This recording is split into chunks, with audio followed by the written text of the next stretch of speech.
Welcome friends to another r/malicious compliance video. If you want to earn some good karma today, make sure you hit the like and subscribe buttons down below. And our first story of the day is by recommendation number 191, The Man We Called Subsection 6. This happened a long time ago, somewhere around 2012 to 2013. I had a good friend who I smoked cigars with, and he had a friend named Jim. I didn't see Jim very often because we lived in different cities, but every time I visited, we would smoke cigars in the park. Well, near the park. Jim was probably about the smartest guy that I've ever met, and if I met Einstein it might be eeny meeny miny mo. Well, almost. We called him Subsection 6 because he was always finding loopholes for absolutely everything. He's the kind of guy that would read all the tax laws and interpretation bulletins and mold his life to that. He was one of the first people that was working from home. He had his printer in a different room than where he had his office so that he could claim more square footage as the home office. He was that kind of guy, and he wasn't an accountant or anything. He was an IT guy. He just read lots. One day, the three of us went down to the beach to smoke cigars. In parks, you're not allowed to smoke, but we grabbed our chairs and went anyways. The tide was low, so we went down just past the rocks where the sand started and smoked away. That's where I heard this story. So remember Einstein told the story about if he had 1 hour to solve a problem to save his life, he would think of the proper question for 58 minutes? Well, Jim's one of those kinds of guys that ask questions that we don't think about. He looked around the park because he was busted one time, and he asked himself this question. I can see the property line where the road is. I can see the property line where there's a house next door, and he can see the property line where there was a hotel next. But where is the property line when you're looking out at the ocean? He did his homework and he found out that while the city owned the foreshore, it was DFO that owns the ocean from the high tide line down. That is Crown land, and they don't have a prohibition for smoking on the ocean. That's where we had our chairs the day he told me this story. So he lives in a retirement city with lots of old ladies who have their morning walks the same time he has his morning cigar. That's how he got busted in the first place, but he was ready after he did his research. He used that printer that was in the other room and he printed out the laws. He also made a phone call to one of his cigar buddies who was a lawyer who knew a lawyer that did property stuff. I'm not talking about real estate transactions when you buy a house. I'm talking about property rights, air rights, things like that. A lot higher up in the food chain. Top floor, corner office kind of guy. So depending on cigar, you're looking at 45 minutes to smoke a Robusto to an hour and a half for a Churchill, or anything bigger than that. Soon thereafter, the Karens came by complaining about him smoking in the park even though he was in the ocean. This was even years before anyone was called Karen. So the Karens start bugging him and threatened to call the police or bylaw, and he told them to go ahead. He just started his cigar, so he had plenty of time. He sent a message to his lawyer friend of a friend to give him a heads up he might be calling later. No problem. Well, the Karens didn't just call bylaw, they called the police. So Jim continued smoking a cigar while he handed over the printout regarding foreshore ownership. It's not fault of the police because they're used to speeding and stuff like that, but they didn't know this law. Bylaw comes by and pretty much the same, so he gets on his phone, shows them the lawyer's website, and makes the call. Meanwhile, the cops and bylaw are phoning their supervisors about this as well. Of course, the Karens aren't happy, so they start complaining about the secondhand smoke, but they don't have any legal basis. Jim talks to the property rights lawyer on speakerphone, and he says for the police and bylaw supervisors to give him a shout and he'll enlighten them about where park property begins and ends. And of course, the best part of the story is that we were smoking a 10-year-old Punch Churchill when he told me the story. So the epilogue is that whenever he's smoking at low tide and bylaw comes by, not just for him but for dogs and drinking and other stuff like that, they always shake their head and wave. They've told him they've had complaints about him smoking in the park, and they now ask where is the guy? In the park or down on the sand? Because the sand isn't park, it's the ocean. Would you say that you're the kind of person to look for loopholes when presented an opportunity to? Let me know in the comments down below. Our next story is by Ancient Educator 76. Don't come back here until you can afford passage. Okay, but we'll be back sooner than you think.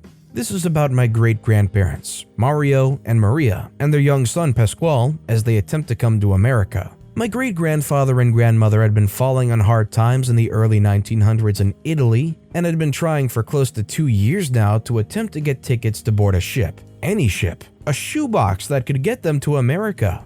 It wasn't exactly their lifelong dream, but when Maria got pregnant, they made the decision that they needed to go to freedom. After trying everything, in early 1912, Mario finally decides to just go to the shipyard in Gattinava, Italy to see what he can drum up. He was hoping to get a ticket by any means possible. The area was absolutely bustling with many people boarding ships, looking around, some smiling, some crying. He was a very talented carpenter and wanted to see if he could build something for someone. He was even looking on the ground to see if someone had dropped a ticket. He was desperate. He finally decides to offer his services or to work on the boat to someone looking like they're an important person about the shipyard. The man turning around says, "You dirty man, I see you running around our ships all day. Get out of here, don't come back until you can afford passage." Enter malicious compliance.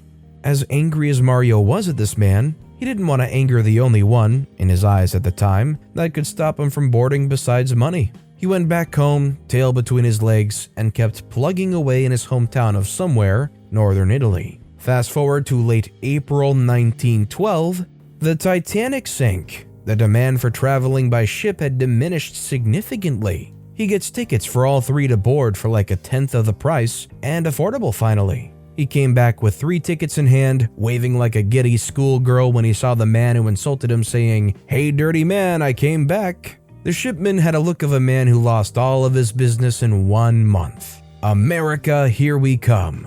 Thanks, great-granddad. See, kids, all it takes is one monumental disaster to turn your entire fortune around. You never know when the next thing could just explode and then boom, there's your future. In a weird way, OP could kind of attribute their existence to the Titanic sinking. Our next story is by Infinite Nights. Personal responsibility? Okay. I've been doing all my shopping online, from groceries to clothes, everything, which means I usually get a lot of deliveries. I also buy a lot of stuff for my family to use, especially when groceries and basic necessities. I started buying from more small local businesses, it being the pandemic and me wanting to help them more, instead of big businesses like Amazon.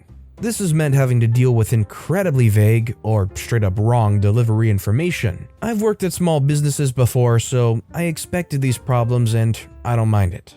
Cue a few weeks ago, mom doesn't work anymore, sis is on term break, and I'm working from home having a meeting. A delivery comes and no one answers the door. I have my headphones on so I can't hear the bell. The delivery man calls me and tells me he's been ringing the door and no one's answering even though he can hear the TV. I apologize and run out to collect the parcel, see my mom in front of the telly with so much indifference. This makes me mildly annoyed and I asked her nicely to help open the door next time. Immediately she screams at me for assuming she has nothing to do, which sets off this shouting match between her and I. Sister comes out of her room, takes my mother's side and shouts at me for being rude, just for expecting my mother to answer the door.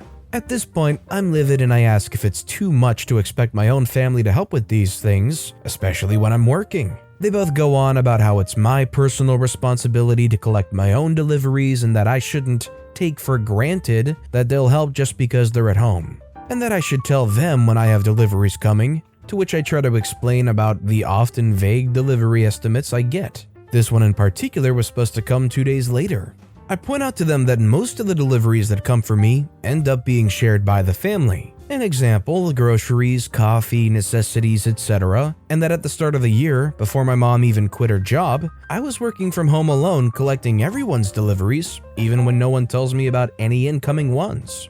I singled out one day my sister had 4 deliveries, and I collected them all with no complaints, but obviously none of it gets through to them, and I give up the argument since I was outnumbered.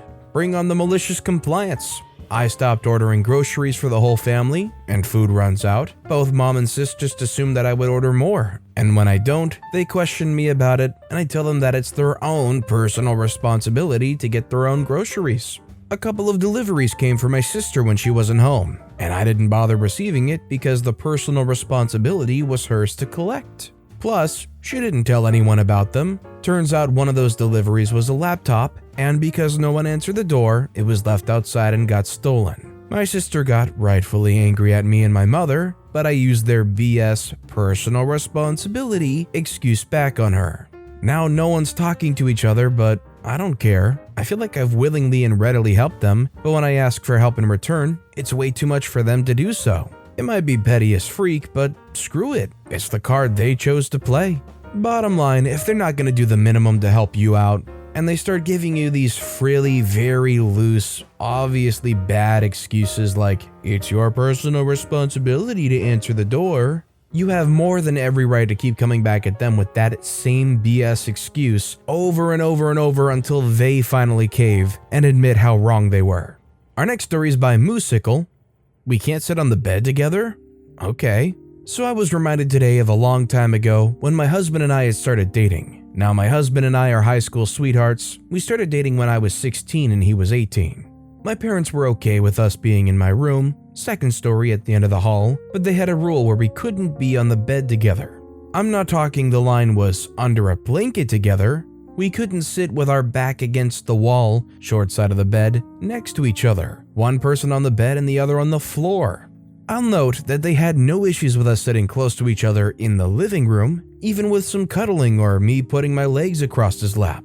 I'll also add that they had no problem going to bed and letting him leave very late or the early hours of the morning, he just couldn't stay over. After a few times of getting in trouble and being told strictly we were not allowed to be on a bed together in any way, I mentioned that they were okay with us sitting on the couch, and they said that it was different. Cue malicious compliance. So I took a trip down to my local Goodwill and found a really nice double reclining love seat for $35. We hauled that heavy mother up the stairs and into my bedroom, giving me about 2 feet of room between my bed and the couch.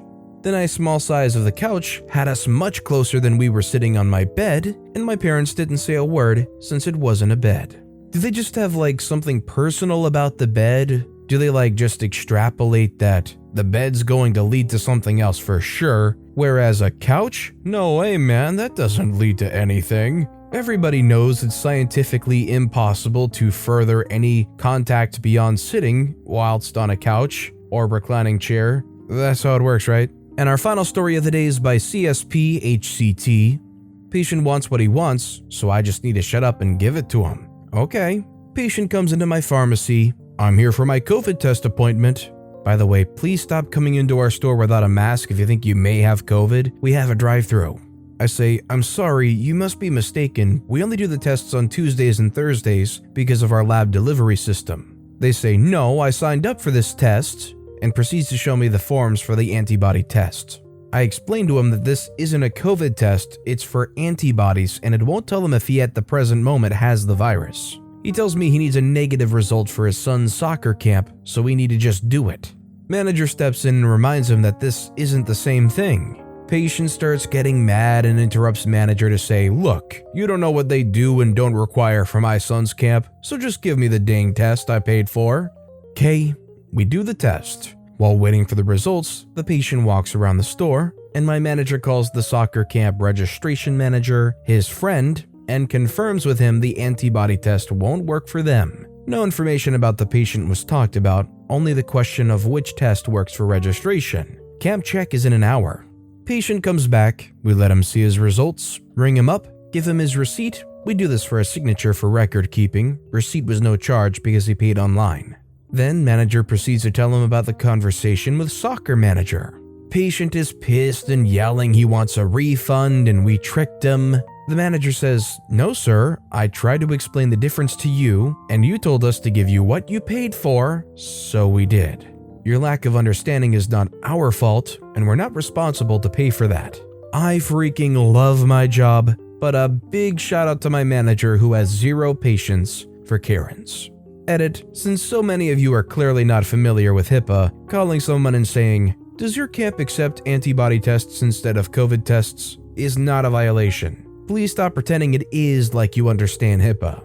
But my rights, OP, you can't just call up a camp manager and ask him if this test is okay whilst I'm also getting that test. That's just too revealing for my massive ego. If they say that I'm in the wrong, then you're in the wrong, and I demand a refund. And if I somehow was right, then I'll be leaving. You could just kind of tell that this guy was a little daft. It was just a little too airy in the forehead region for this guy to understand. But with that being said, that's all the time we have for today. So of all these stories I've read today, which is your favorite and why? Let me know in the comments down below. And if you haven't yet, if you could like and subscribe, that would mean a lot to me. Whatever you do, whether it's liking, subscribing, turning notifications on, all of it helps grow this channel and I appreciate the heck out of it. So until next time, I'll see you all tomorrow with some more stories.